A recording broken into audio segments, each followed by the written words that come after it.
प्रकार से बाबा को अर्जी लगानी चाहिए लोगों को, आप बताइए। देखिए, अर्जी हर प्रकार से लगती है, सात्विकता से भी लगती है, तामसिकता से भी लगती है।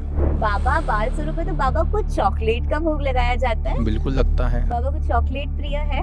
बाबा को चॉकलेट प्रिय है, बिस्किट प्रिय है, समोसा कचौरी प्रिय है, इमरती प्रिय है, दही बड़ा प्रिय है। ये सब उन्हें भोग लगाया जाता है। बिल्कुल लगाया जाता है। जैसे भैरव की बात हो गई तो बाबा भैरव स्वरूप है, तो भैरवनाथ को कहा जाता है कि मदिरा का भी, क्योंकि ऐसा हमने पढ़ा है सर कि मदिरा सिगरेट वगैरह का भी भोग लगाया जाता है। तो तंत्र विद्या सात्विक भी होती है। सात्विक भी होती है। किस? सात्विक तंत्र जो होता है वो बाबा की उपासना होती है। उसमें ना तो शाबर मंत्र का उपयोग किया जाता है, ना तामसिक मंत्रों का उपयोग किया जाता है, केवल बाबा का साधना होती है, उपासना होती है। अब बात करें इस भूमि की तो सर ये भूमि शमशान पर स्थित है। समाज में ऐसा कहा गया है कि महिलाओं का शमशान में आना वर्जित है, और ये तो जागृत शमशान है, पर दर्शन करने के लिए लोग आते हैं। तो क्या अगर महिलाएं आ रही हैं तो सबसे पहला सवाल कि उन्हें आना चाहिए? देखिए, आना तो नहीं चाहिए शमशान पे महिलाओं को, क्योंकि शास्त्रों में हम देखते हैं तो शास्त्रों में महिलाओं को शमशान पे आना या चक्र तीर्थ पे आना वर्जित कहा गया है। परंतु आप दर्शन के रूप से आ रहे हैं तो अगर दर्शन के दृष्टि से अगर आप आते हैं तो सुबह आइए, मौन प्रातः में आइए और बाल स्वरूप के दर्शन करिए।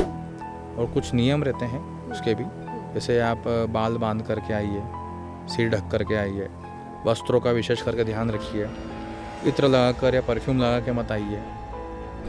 स्थान पर अगर परिवार भी आ रहा है या बच्चे भी आ रहे हैं तो थोड़ा सा जो धरती पर देखते हैं तो कुछ चीज़ें यहाँ पड़ी तो नहीं है। अगर नींबू पड़ा है या किसी प्रकार का कपड़ा पड़ा हुआ है तो उसको करके उलाएंगे नहीं, विशेष करके उसका ध्यान दें। और रात्रिकालीन में तो दिखता भी नहीं क्योंकि लाइट नीचे है नहीं, तो थोड़ा सा विशेष करके नीचे ध्यान देवें कि अगर कोई चीज़ अगर पड़ी है तो उसे उलाएंगे नहीं, इसका विशेष ध्यान रखना चाहिए अगर रात्रिकालीन आ रहे हैं तो। रोज साल के 365 दिन यहाँ पर रात का अंधेरा होते ही कुछ ना कुछ होते ही रहता है। तो आखिर अंधेरा होते ही यहाँ पर होता क्या है? कई प्रकार के हवन होते हैं रात को, जैसे कि कार्य सिद्धि, सर्व सिद्धि, अपने स्वयं सिद्धि के लिए हवन होता है। स्वयं को अगर अपने को खुद को मजबूत करना है तो उसके लिए भी हवन होता है ना। यहाँ अघोर लक्ष्मी का हवन होता है। तामसिक प्रकृति की जो लक्ष्मी होती है उनको सिद्ध किया जाता है यहाँ पर आकर के, है ना। होली के दिन, रात्रि का दिन, होली को रात्रि में आकर के यहाँ पे अघोर लक्ष्मी का भी हवन होता है।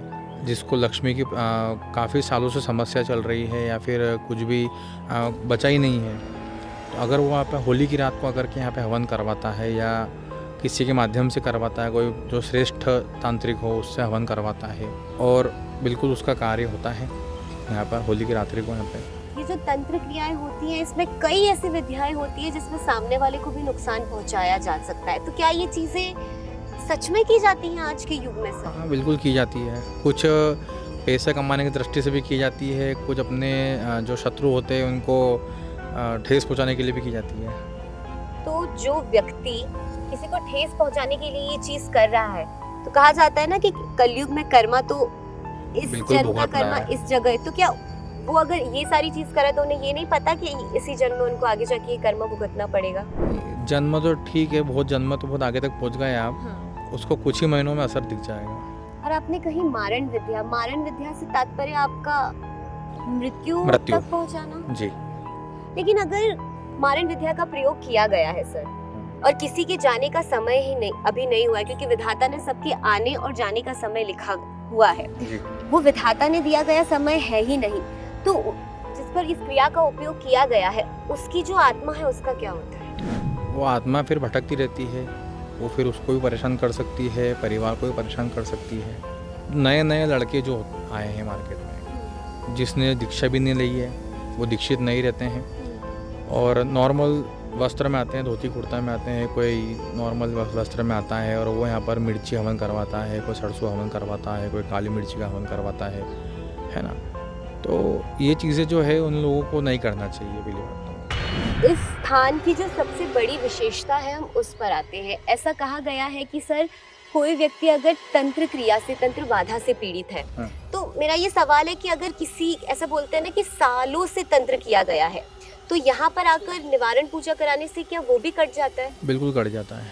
क्या तंत्र क्रिया द्वारा बड़ी से बड़ी बीमारी भी एक इंसान तक पहुँचाई जाती है? पहुँचाई भी जाती है, वो ख़त्म भी की जा सकती है। किसी के ऊपर कैंसर की बाधा है तो वो तंत्र क्रिया द्वारा खत्म भी की जा सकती है। लेकिन वो तंत्र क्रिया द्वारा भेजी नहीं गई भेजी है, वो नहीं गई है, प्राकृतिक है, प्राकृतिक है, तो भी खत्म की जा सकती बिल्कुल की जा सकती है। ऐसा सच में होता है? होता है।